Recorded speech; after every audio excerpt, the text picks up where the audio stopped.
Hey guys, welcome to the Field of 68 YouTube channel. If you like what you see here, hit that subscribe button and you'll get more college basketball content just like this. We're previewing the games of the weekend, guys. And look, I don't know why Dagan did this to me. We're not getting to Marquette Yukon until the second segment. I think that's just because he wanted us to try to be able to keep people around because they know I want to talk about this Marquette Yukon thing. Maybe he doesn't want me to go 17 minutes on Marquette Yukon. Whatever it is, he's the producer, he's the boss. He gets to tell us what to do. We're going to start with Texas Tech at Iowa State. We don't have official lines yet, so we're going with the KenPom spreads and the KenPom totals. That game, Saturday noon, ESPN Plus, the Big 12 network. Iowa State laying 6 points. The total there is 142. Henson, what do you got? I'm going to take ahead. I'm with this game.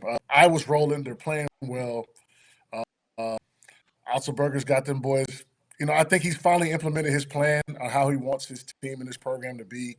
And they're one of those quiet teams. They're top 10. They're 19-5. They play a good brand of basketball that, like I said, man, I see them as a Final Four contender. And I think over the next few weeks, you guys might agree with me, when we come back to this conversation. Mm-hmm. I tend to agree with you on Iowa State in this spot. We talked about dogs, right? You know what Iowa State's got? They got rots. They got pitties. They got boxers. They Yes. got dogs on that team. Yes. And that's not to say that Texas Tech doesn't. I actually really, really enjoy this Texas Tech team. I think Grant McCaslin's a hell of a coach, but the road is the road in the Big 12 for a reason. Hinkle Magic is Hinkle Magic for a reason. And I think that Texas Tech goes on the road and loses this one by double figures. I do think that this total is going to go under, though. I think my favorite bet in this game will be the under on the team total for Texas Tech. I just think that this is the kind of thing where Iowa State can kind of choke them out, and we'll see how that ends up going. I've been on the worst cold streak of my life when it comes to betting, Henson. It's to the point where I had to delete the bet in my phone because it was like, you know what, Rob? Maybe you need to call 1-800-GAMBLER. If you got a gambling problem, make sure you do that. Sweeney, what do you got? So I'm not going to disagree with you. Hilton Magic is a real thing. Iowa State's awesome. Like the way that they defend, the way that Taman Lipsey's playing. The one thing I will say is this: if there's an upset, it's because Iowa State lets you take a lot of threes. Right? It's the one thing their defense will give up is they will let you take jump shots. Texas Tech has Kerwin Walton, maybe the best shooter in the country. They have Pop Isaacs, an elite shooter. Chance McMillan, another really, really good outside shooter. So they got three dudes who can really make shots. And look, Iowa State's got that huge game on Monday against Houston. All the excitement about that. Do you lay a bit of an egg at home 2 days before against the Texas Tech team that you think you're going to beat, you think you're going to cruise through? I think Iowa State's going to find a way to win, but don't be surprised if it's a little closer than maybe people realize. All right, so that's a sweep, which means that if you are going to open up the BetMGM app at home, you probably need to hammer Texas Tech +6, and I would probably just take the Texas Tech money line because all of us mushes just guaranteed Texas Tech is going to win this game. 100. Yeah, we're on. You know what? Those games that look too easy. Sweet's right, man. We might need to get Bro, who are you telling, man? Want to know why I had to delete the BetMGM app? It was because South Carolina +11.5. I couldn't stay away from it. They lost by fucking 40. Lost by 40. I saw Miami underdog at Clemson like a +250, and the South Carolina was like +450. I bet on this. I mean, South Carolina and Miami aren't that bad, and they both got smoked. Mm-hmm. So, yep. All right, Texas A&M at Alabama. We'll actually be at this game. We're doing the doubleheader in Alabama. The I guess what is it? The Alabama tour. I guess we're going to be at Texas A&M, Alabama on at noon on Saturday, and then we're going to be at Auburn and Kentucky at 6:00. We're doing the show from Auburn after that game, which should be a blast. There's a chance that we could have a donate $100 to charity, throw a pie at Jeff Goodman contest going on. I don't know if that's going to happen, but we're trying to peer pressure him into it. I would appreciate if you guys could kind of help me out with that one. Yeah, no, Henson's very intrigued right now. He might jump on the PJ and head down to Auburn to join us. What do you got? Texas A&M at Alabama, the KenPom line, Alabama -10, over under 160. Henson, go ahead. I hate that line because we don't is what we in the boys call sketchy when we talk about gambling. But Alabama, I like Alabama to win. I don't know about covering. That's a lot of points. A&M is somewhat desperate, and they've got the guard play and the offensive firepower to keep up with Alabama. And as we know, Alabama doesn't defend a soul. So that's a lot of points to lay at Alabama, which we've seen they're beatable and keep games closer than they should. Hence is why they're kind of falling in the rankings. So I'm gonna go Alabama to win, but I like A&M with the points. Um, yeah. So the hard part with betting Texas A&M games is Wade Taylor, right? When Wade Taylor decides that he's going to show up and go for 45, he could do it in a single half. And then all of a sudden your bets just blow up. And if he decides it's one of those games where he's going to have like a 0 for 12 half, then you don't want to be anywhere near. You will be like South Carolina at Auburn when backing South Carolina in that spot. I'm so mad at Lamont Paris. But I'm gonna stick with Alabama here because I think that this is a big road game for them. It is a chance to be able to secure a 1-game lead in the SEC regular season title race. So I'll be on the Tide, and that's not just because I am going to the arena and I'm trying to curry favor with the Crimson Tide faithful. So I would never do such a thing. Sweeney, who you got? Well, at first, my take is that Dauster was probably a mistake to try to do a doubleheader in Alabama when the first game is Texas A&M. Those things take like 3 hours, so best of luck. You might be speeding down the highway to make sure you get to Auburn in time. Look, I think Alabama is just so explosive that it feels like a lot of points, but like they're the type of team that can score 10 points in 90 seconds and just blitz you. And so I think at home, this Alabama team's ability to score and just fly up and down, like I think they'll find a way to win this one handily and continue their march towards an SEC championship. All right, let's roll through these a little bit quicker before Dagan stops yelling at me in my ear. Wake Forest at Virginia. Virginia -1. Henson. This game, again, noon. It's going to be a great noon window on Saturday. Who you got? I'm taking Virginia. 1 point against Wake Forest team who not very good on the road. Give me UVA, a surging UVA at that. You know what? I am supposed to take Virginia here because these picks were not made by me. They were selected by somebody else, and Dagan already made the graphics. So Virginia is going to be my official pick. I'm just going to say that if you were a team that hypothetically could make a whole bunch of jump shots, the way that you beat the pack line defense is to have guys that can make a whole bunch of jump shots, and it really helps if you have a guy that can make a whole bunch of jump shots if he can create it in isolation. Sweeney, what do you got?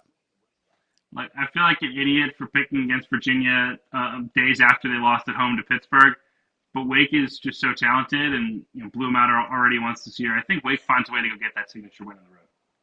Yep. See, Sweeney, the key is to be able to make the pick on both sides, so no matter what happens, you can claim a victory. Right now, you see Virginia under my name, and I kind of hinted that I like the Wake Forest side there. Last one we got today: Creighton -1 at Butler. That is a 12:30 game. The last time that these two played, guys, it was 99-88 in Omaha in a game that had 73 possessions. Fun fact, it was the single worst defensive performance by a points per possession perspective that we've seen from any team this season in a win. That was Butler against Creighton. They won in Omaha. What do you got here? Is Creighton -1 in Indianapolis, Henson? The line scares me because why they're -1, it should be higher. But I'm going to go Creighton. I've always been a favorite guy. I'm gonna ride with the favorites. I don't see Butler getting this done. And the Shireman triple double too. He's probably feeling himself a little bit too. He's gonna play well this game too. Mm-hmm. I tend to agree with the sentiment, but I'm not going to stay away from Butler playing at home in Hinkle Fieldhouse, Hilton Fieldhouse, Hinkle Fieldhouse. Yeah, I always get Hinkle Fieldhouse and Hilton Coliseum confused, and I think now that I think back at it, I think I said the wrong thing for Iowa State earlier. But give me the Bulldogs at home, baby. This is a good team. They are not getting enough respect for how good they've been. They won at Marquette, they won at Creighton this year, and now they get a home game against Creighton as a team that is kind of sitting there in like the 9-10 range. They want to get off that line. They want to get up to like a 7 seed. I think they're going to find a way to do it. I think they find a way to win this game. Sweeney, what do you got? Be the tiebreaker. Man, I guess I'm going to take Creighton here just because I think the energy that they will have on the road coming off of that embarrassing performance at home when they got roasted defensively. I just think there'll be a different level of intensity, and Creighton finds a way to go win at Hinkle. Excuse me, you're screwing me up now. Yeah, it's hard, man. Like once it gets in your head, you're never going to be able to get it right now. I just ruined it for you. You're never going to be able to get it right. Guys, I'm not even going to waste time with this intro. Marquette at Yukon, the best game of the weekend and the game that I think I'm more fired up for than any game that we've seen so far this season, save for like the first game of the year. Henson, who you got? -7, Yukon. Be very careful. Tread carefully here. Yeah, I'm gonna go UConn -7. I gotta, hey, listen, like I did in the tournament last year, they won me a lot of money. I'm riding with them till the wheels fall off. Until they show me different, this is the team to beat. Marquette on the road. UConn's gonna finally get a little challenge as well. They'll be fired up for them too as well. And this game has, stakes for top of the Big East stakes as well. I got UConn coming in finally motivated and giving them everything they want. I am realizing now that these picks that were made in absentia for me do not have UConn covering the 7 points in this game, which kind of sucks, man. But honestly, I do think that the Marquette side is the one that you probably want to be on. That feels like a lot of points for a game that I kind of think is going to go down and end up being a one possession game. I also, for the record, would be very surprised to see this actually open at 7 once MGM actually puts out the line. I think it'll probably be closer to like 4.5 or so. So if you can get Marquette +7, that's probably what the bettors would say. But I do think that I don't know. There's a lot of storylines at play here and a lot of matchups that are really interesting. And if you want to hear a 35-minute conversation with me and Jarrell McNeil breaking down every single facet of this game, it's on our YouTube channel. Go check it out. Sweeney, who you got? Yeah, look, I think the matchup is challenging for UConn because of what Oso can do and pulling guys away from the rim and distributing. And obviously, Kolek's been playing great. But I'm not betting against UConn, at least to win on their home court. Like I just think they're going to be too locked in, too energized, too psycho. I just think they're going to be locked in and they're going to find a way to win this game. But I think it will be competitive. I think it'll be a 40-minute fight. It's going to be one of the best games of the year in college basketball. Look at this screenshot right now. I am so mad about this screenshot right now. This screenshot is unbelievable. You know how often I'm going to fucking see this screenshot? Ugh, you guys are killing me. All right, Kansas at Oklahoma. Oklahoma -1.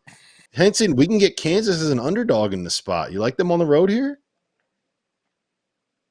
I hate it. I don't know if McCullough's going to be healthy. I kind of this is depending on his injury status, but without him, Kansas is the of the team they are.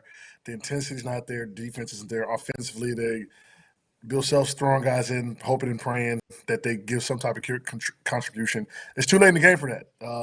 I'm taking a desperate Oklahoma at that, to get this one, especially at -1 at the crib. I'm so upset about this still. I got a couple texts from people. I had tweets from people. I have mentions from people. I'm being thrown to the wolves here. I'm being undercut.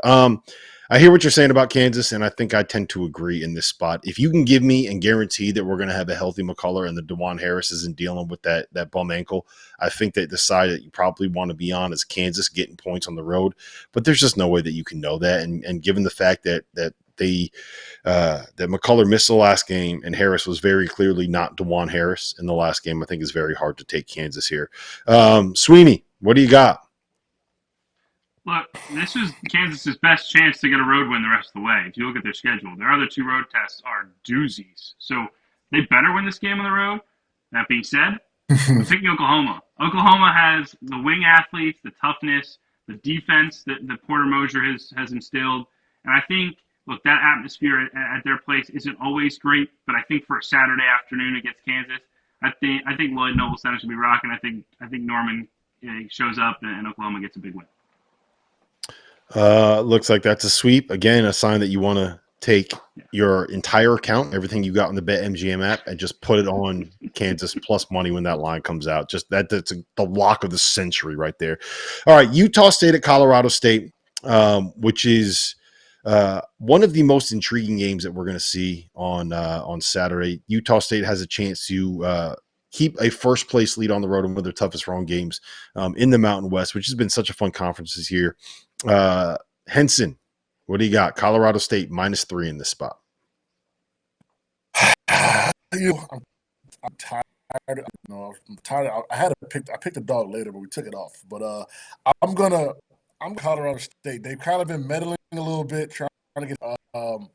We kind of forgot about them almost, right? Like this is the team we were talking about that was going to run their conference. So this is a get right spot for them.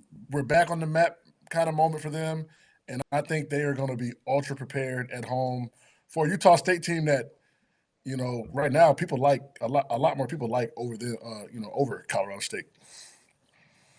Yeah, I think I'm going to go with Utah State in this spot. We're talking about a team that's got a chance to maintain a lead in the Mountain West regular season title. I think you mentioned it last night. Sweeney, Danny Sprinkle has done as good of a job as anybody in the sport of college basketball when it comes to their coaching performance this year. I think that continues. I like the matchup a little bit, right? Like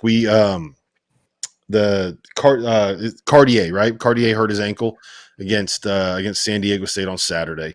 And that's going to be a problem when you have to deal with Great Osobor. And I do think that Darius Brown can do a job on Isaiah Stevens. So I'll go with Utah State on the road, +3. Sweeney, I think everybody in the United States of America knows where you are going with this pick.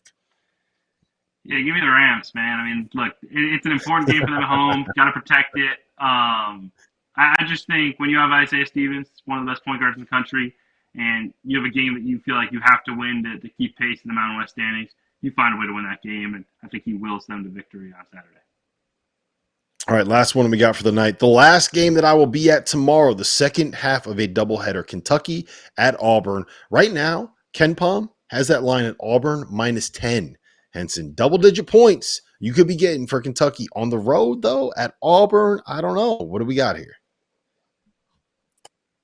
I legit hate betting Kentucky games because there's so much variation of what you're going to get with them. I'm going to probably take the over. I'm going to leave the points alone. I'm going to take the over. Power to keep it close, but also Auburn has a firepower to knock them back to Lexington, right? So I'm going to stay away. I'm taking the points, and I'm going to be tuned in because it's going to be probably one of the best environments, high-powered, high-octane games. I mean, it's going to be like watching an NBA they're going to be playing. So I'm excited to watch that one, but I'm definitely going to hammer that over at 164 or whatever settles at. Yeah, I think the key to this matchup is going to end up being Ugonna Onyesu at the 5 spot and his defensive ability, because I think the one thing you can say about Auburn is they have one of the best front lines in all of college basketball, Janai Broome and Jalen Williams. But I'm going to go ahead and say that front line takes advantage of what Kentucky has. Their guards eat up Kentucky's guards, and give me Auburn laying the 10. That's a lot of points, but I think that they end up winning by like 15 or 20. What did everybody tell you? In Neville Arena, Sweeney, that's where Auburn is a Final Four team. Where are they playing this game? Do you remember?